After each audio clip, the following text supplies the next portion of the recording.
குர்ஆன் மனனம் செய்வது நமது நாட்டில் மிகவும் பிரசித்தி பெற்ற ஒரு விடயமாக காணப்படுகிறது.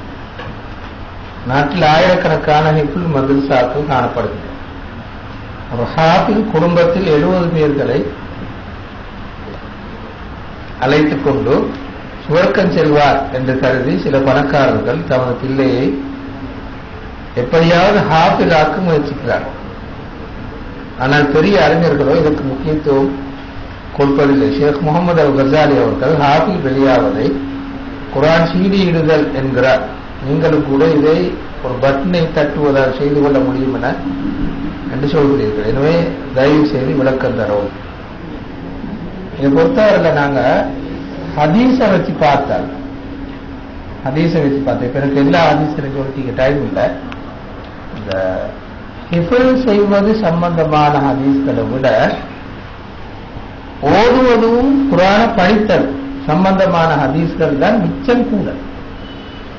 அதே மாதிரி குர்ஆன்லையும் கூட ஆயத்துக்களை நாங்க எடுத்து பார்த்தா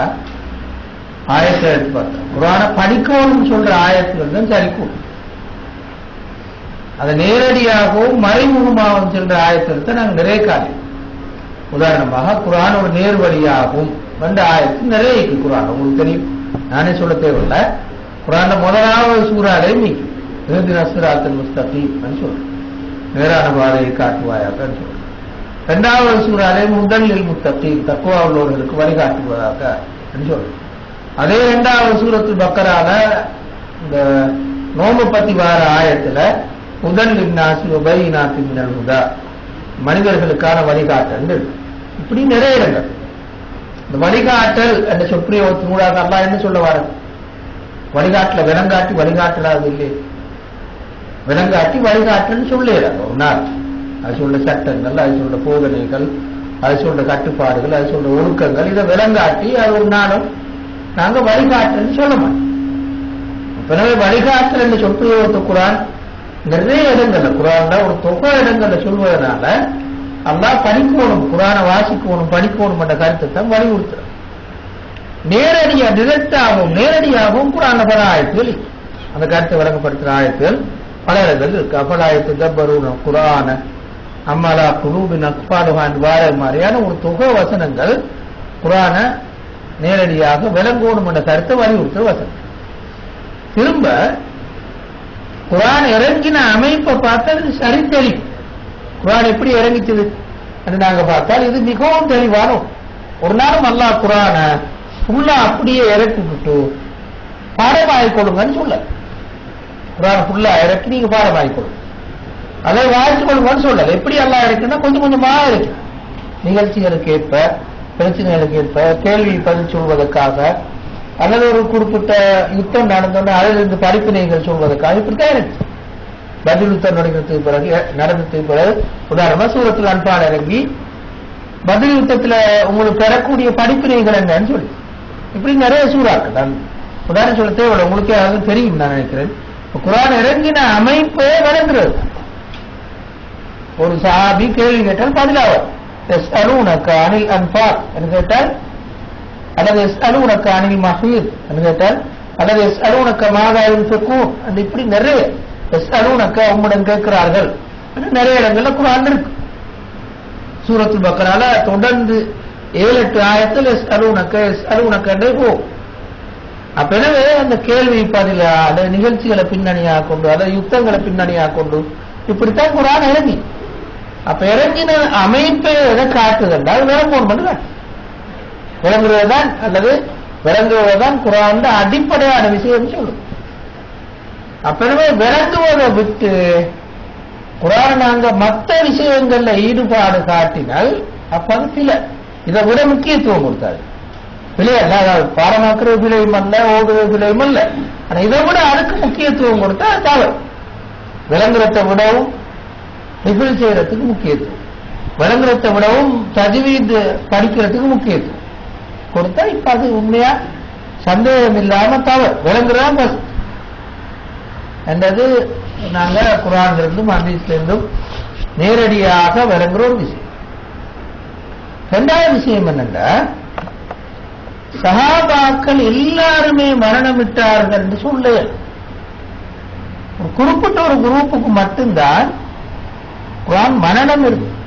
எல்லா சஹாபாக்களும் குர்ஆனை மனனம் விட்டார்கள் என்று அங்க பார்க்க மாட்டோம். அது ஒரு நாள் நிறுவேன், அதுக்கு மறுபக்கம் நிறுவேன். உதாரணமா சொல்லுங்களேன், இமாமா யுத்தத்துல ஹாஃபில்கள் நிறைய பேர் மூத்தா போடும். அப்போ அவங்களுக்கு எல்லாருக்கும் தெரியும் அந்த சம்பவம். உமர் இப்னு கத்தாப் ரலியல்லாஹு வந்து அபூபக்கர் சொன்னாங்க, இப்படித்தான் இப்படி மூத்தா போனா எல்லாரும் போயிடுவாங்க, குர்ஆன் போயிடும், எனவே எழுதி வச்சிருக்கோம்னு சொன்னாங்க. குர்ஆனை மரணம் விட்டவர்கள் சஹாபாக்கள் எல்லாரும் இருந்தா இந்த பயம் வரத்தே வந்து 1,00,000க்கு மேல சஹாபாக்கள் இருந்தா ஹஜ்ஜத்துல் வதா 1,24,000 பேர் சஹாபாக்கள் இருந்தா ஹஜ்ஜத்துல் வதா. அப்பே அபூபக்கர் உமர் அவங்களுக்கு அந்த பயம் வந்த சஹாபாக்கள் எல்லாருக்கும் மரணம் இல்லை, அவ்வளவு பேர் மரணம் விட்டவர்கள் சொல்லல, அதெல்லாம் பயப்பட தேவையில்லை அவளுக்கு. அப்ப அதனால நாங்க சொல்ல வர இந்த குர்ஆனை விளங்குவதற்கு கொடுக்கிற அழுத்தம் கூட இருக்கும். மரணம் விட கூடாதல்ல, நல்ல மரணம் விடுவது சிறந்தது, நல்ல அது மாதிரி ஓடுவதும் சிறந்தது. ஆனால் அது கொடுக்கிற முக்கியத்துவம் அளவுக்கு மீறி போயிடக்கூடாது என்றதுதான் நீங்க சொல்ல வர உண்மை. திரும்ப இந்த இலங்கையில இருந்தால் இன்னும் பல நாடுகள்ல இருந்தால் ஷேக் அசாலி மாதிரி யூசுப் கர்லாவி இன்னும் பல அறிஞர்கள் சொல்ற ஒரு முக்கியமான விஷயம் என்னன்னா, நாங்க ஹிஃபலுக்கு தான் பிரசன்ட் கொடுக்குறோம். லட்சக்கணக்கில் சில நேரங்களில் கொடுக்குறோம், பெரிய பெரிய பிரசன்ட் எல்லாம் கொடுக்குறோம். ஹிஃபலுக்கு விளங்கிக்கிறானாக்க ஒரு பிரசன்ட்டுமே, அது ஆக பெரிய தவறு. உதாரணமா ஜுசு அம்மா போட்டி, என்ன போட்டின்னா விளங்கிக்கிறான்னு போட்டி. கூட விளங்கினவனுக்கு ஒரு நல்ல ஒரு பெரிய பிரசன்ட் அப்படி கொடுத்த எனக்குன்னா தெரியா. இலங்கையில அப்படி ஒரு வரலாறே இல்லை. மரணம் விட்டத்துக்கு தான் பிரசன்ட் எல்லா பிரசன்ட்டும் எல்லாமே மரணம் விட்டது. எனவே யாருக்கு மரண சக்தி கூட இருக்கிறதோ அவனுக்கு தான் பிரசன்ட். யாருக்கு நல்லா தலை வைக்குதோ அவனுக்கு பிரசன்டே இல்லை. தலைவே சும்மா பாடமாட்டு அந்த மாதிரி தான் எங்கட போக்கி. மரண சக்தி அல்லாஹ் ஒரு மனுஷனுக்கு கொடுக்கிற ஒரு கிஃப்ட்ன்னு சொல்லுவோம், ஒரு அருள். சிலருக்கு மரண சக்தி குறைவாயிருக்கும், சிலருக்கு கூட.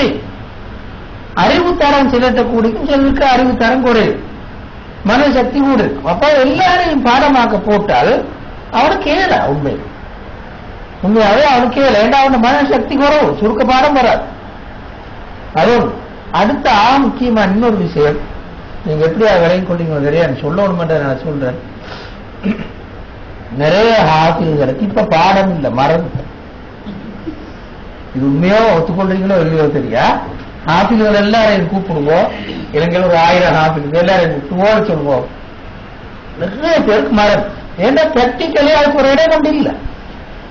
எங்களுக்கு தெரியும் 5 நேர தொழுகையில ஏதாவது ஒரு பள்ளியில சூரத்துல் பக்கரா தொழுவிக்கிற அப்ப வராதா மாமும் நிற்காது. ஒரு நாள் தான் தொழுவிக்கல, அடுத்த நாள் ஆக்கள் நிற்காது. ஏலா சாத்தியம் நடைமுறை சாத்தியம். அப்ப என்ன நடக்குங்க, இந்த நோம்பு காலத்துல மட்டும் முழுக்குரானை மோதுற பள்ளிகள் அதுவும் எல்லாம் எல்லா பள்ளியும் அல்ல. இலங்கையில் இருக்கிற எல்லா பள்ளியிலுமே முழுக்குரானை மோதி தொழுவிக்கிறது இல்ல. நிறைய பள்ளிக்கு முழுக்குரானை மோதுறது முழு அந்த 30 நாளைக்கும் அல்லது 29 நாளைக்கும் முழுக்குரானை மோதுறது இல்லை. கொஞ்சம் தான் ஓடுவாங்க, வளமையா ஒரு பாதையா ஓடுவாங்க. பல பள்ளிகள், நிறைய பள்ளிகள்.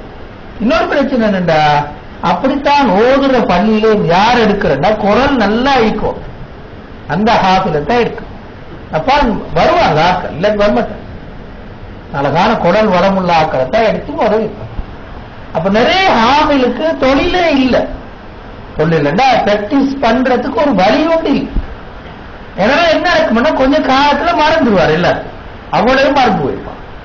அப்ப என்ன செய்ய பாடமாக்கணும் அர்த்தம் இல்லை. விலை பாடமாக்கி மறந்துட்டார். இப்ப வேற எப்படி எல்லாம் வேற கூட்டிட்டு போற மறுமையில ஓட கேட்டா அது பாடம் இல்லை, பாடமாக்கினா மறந்து நீங்க எல்லாம் வேற கூட்டிட்டு போற. கண்ணனை வரைக்குமோ தெரியா சில ஹதீஸ்கள் நல்ல காலம் தாயிப்பாயிருக்குது, தாயிப்பாயிர குழப்பமா இருக்கு. பாடமாக்கி மறக்கிறது ஆகப்பெரிய குற்றம் ஹதீஸ் இருக்கு. நல்ல காலத்துக்கு அப்படி வந்த ஹதீஸ் எல்லாம் தாயிப்பா இருக்கும், பெரிய பிரச்சனையா இருக்கு.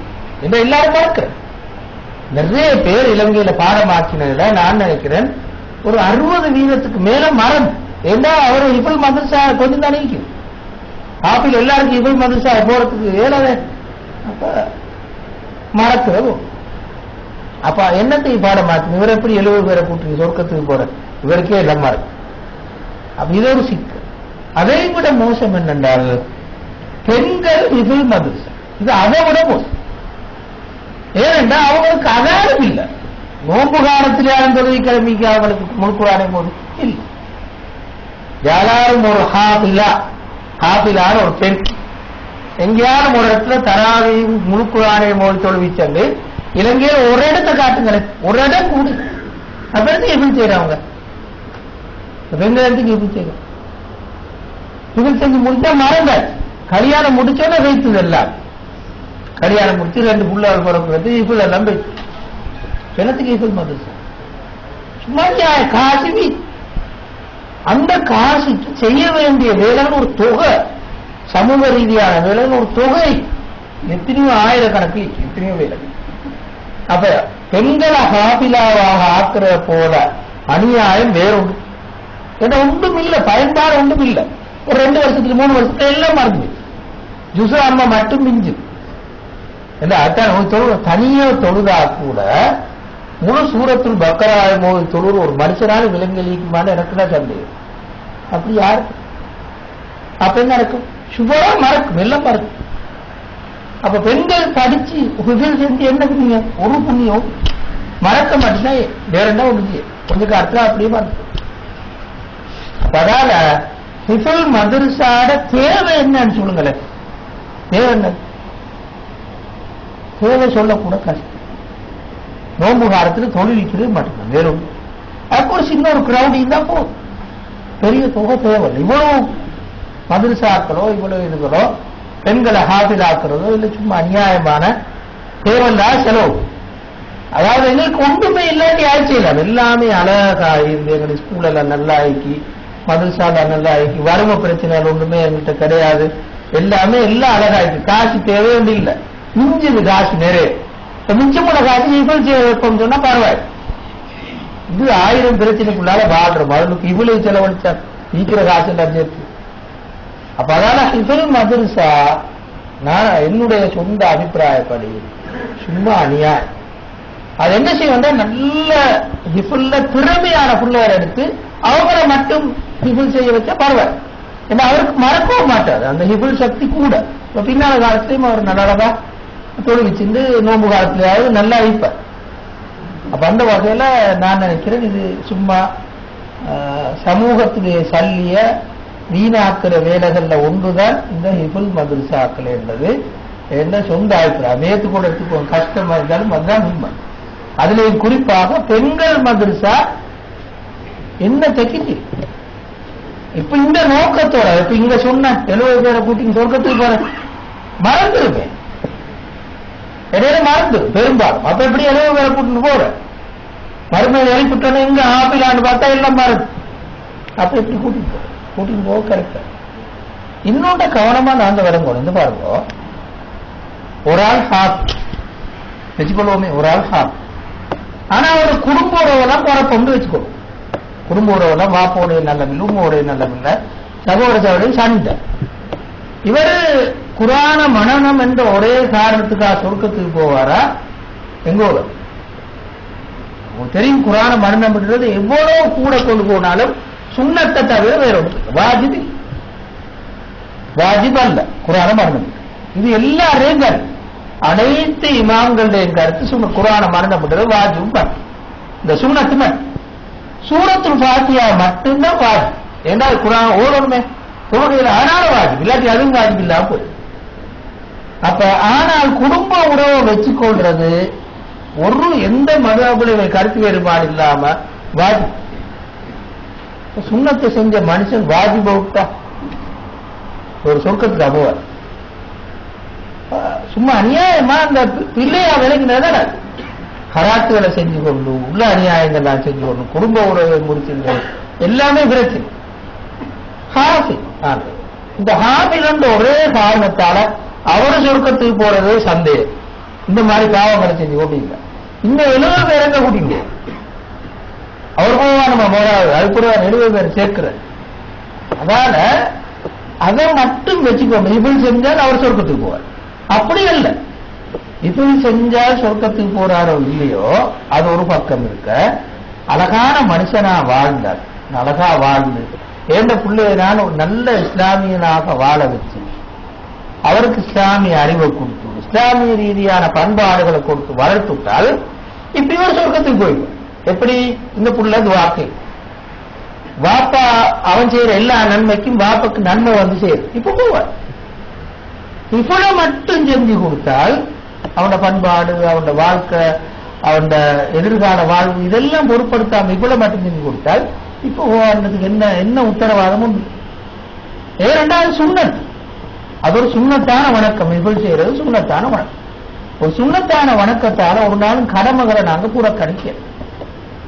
அதே மாதிரி ஹராமான விஷயங்களை நாங்க கண்டிப்பா சுண்ணத்தான விஷயங்களுக்காவது ஹராம் எல்லாம் அதனால அழிக்கப்படும் ஒரு நாள் சூழ்நிலை.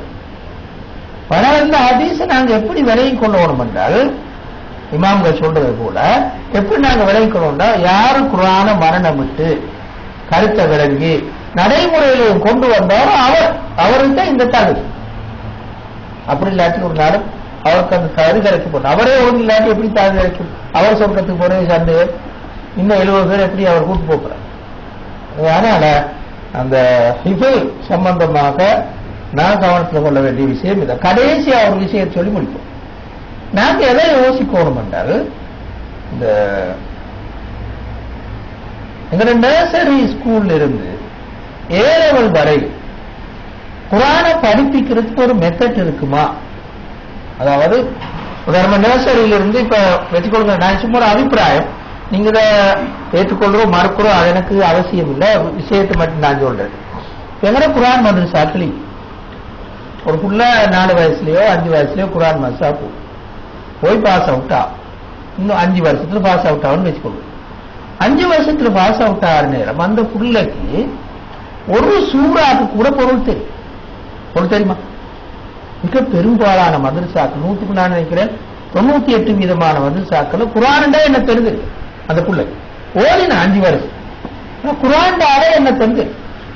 ஆனா நீங்க நர்சரிக்கு ஒரு பிள்ளை அனுப்புங்க ஒன்ற சூழல அனுப்பின பிள்ளைக்கு 4-5 வருஷம் இங்கிலீஷ் தெரியும். அப்படி இல்லையா?